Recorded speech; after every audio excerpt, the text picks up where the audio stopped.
欢迎观看老爸的时光。今天分享怎样在家里简单快速的做一道简易披萨，就算没有任何的烘焙经验，也能做出非常好吃的披萨。而且咱自己做，用料足，经济实惠，我觉着比在披萨店里买的都要好吃。那做披萨呢，其实很多的材料都是现成的，或者只需要简单的加工一下，比如说肉类、海鲜、青菜，而且这些还能根据自己的口味随便换。那像番茄酱和马苏里拉芝士这种连简单的处理都不需要，拿来就用。其实做披萨最麻烦的就是做饼胚，不但需要一个很长的制作时间，而且对烘焙的温度要求也比较高，想做好还得需要一定的经验。那今天咱就用一个简易的方法来制作。可以看到视频里是先打了4个鸡蛋，接下来就是把一个450克的吐司面包切成片，就是在面包店最常见的面包了，切成面包片，沾上蛋液，用来做饼胚就行了，这样就大大降低了制作难度。但是放心，做出来的味道绝对也是非常的好吃。切面包的时候得切得稍微厚一点，切成6片就行，这样就可以做一个14寸的披萨。也不需要烤披萨专用的盘子，准备一个普通的烤盘，垫上烘焙纸就行了。面包片需要多沾上一点蛋液，准备的4个鸡蛋也是刚好够用，然后就把沾有蛋液的这一面冲上放，后面还要在上面添加很多的材料，还要在烤箱里再烤20分钟，所以把面包切得厚一点，并且沾上蛋液，防止后面烤的时候把面包烤干了。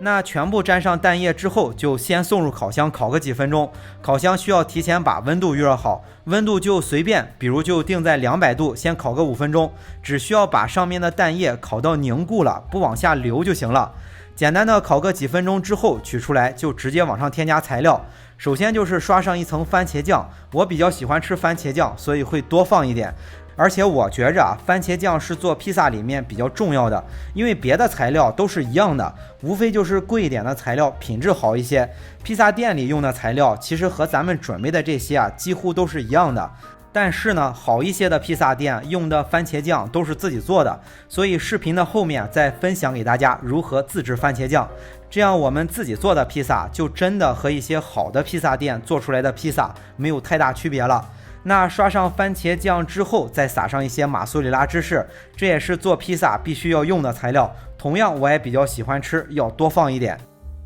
那接下来的材料就随便放了，可以放一些肉类，比如培根、火腿、牛肉，再来点青椒、玉米、洋葱之类的蔬菜，再加点海鲜、大虾、扇贝之类的，这些就根据自己的口味随便放了。视频里是放了一些培根、青椒和大虾，但是要注意，海鲜这一类需要焯一下热水，直接往上放，烤的时候会出水。最后再撒上一些马苏里拉芝士，就可以送入烤箱了。烤箱记得提前把温度预热好。那由于下面的面包是熟的，如果是普通的上下加热的烤箱，就把上火定到230度，下火100度，放在烤箱的偏上层烤20分钟左右。看着上面的肉类和芝士有一点焦黄上色，就是烤好了。还有一种烤箱就是风炉，不能独立控温的，就都定在200度，放在烤箱的中层烤20分钟左右。吃起来可能下面的面包会略硬一点，但是咱们的面包切得厚，还沾上了蛋液也不会有太大的影响。到这里呢，就非常简单的做了一道简易披萨。想吃的时候材料都是现成的，半个小时就能烤上一大盘子出来，不但经济实惠而且吃起来也是嘎嘎香。接下来再分享给大家如何自制番茄酱。虽然做法不是很正宗，因为很多西餐里的用料咱们并不了解，加上咱们家里根本就没有，所以咱就用一些中国人常用的材料来做，随便找一个菜市场都能买到的，但是做出来的味道绝对不会差。是准备3个番茄，把皮去掉，在番茄上打上十字花刀，用热水烫一下，很容易就把皮扒下来。去皮的番茄简单的切一下，放在碗中。这3个番茄大概有600克左右，非常简单，我就一带而过了。接下来在切好的番茄里加上100克的洋葱碎，再加上几瓣蒜，之后用料理棒打成番茄酱。蒜和洋葱可以根据自己的口味调整，想吃味道更重一点的可以多加点蒜。打成番茄酱之后，就倒在锅中，用中火慢慢的炒出多余的水分。番茄酱里还需要加入一些别的佐料，但是不着急，炒出少许的水分之后再往里添加。那炒出了少许的水分之后，再往里添加20克的油、20克的白砂糖、5克的白胡椒粉、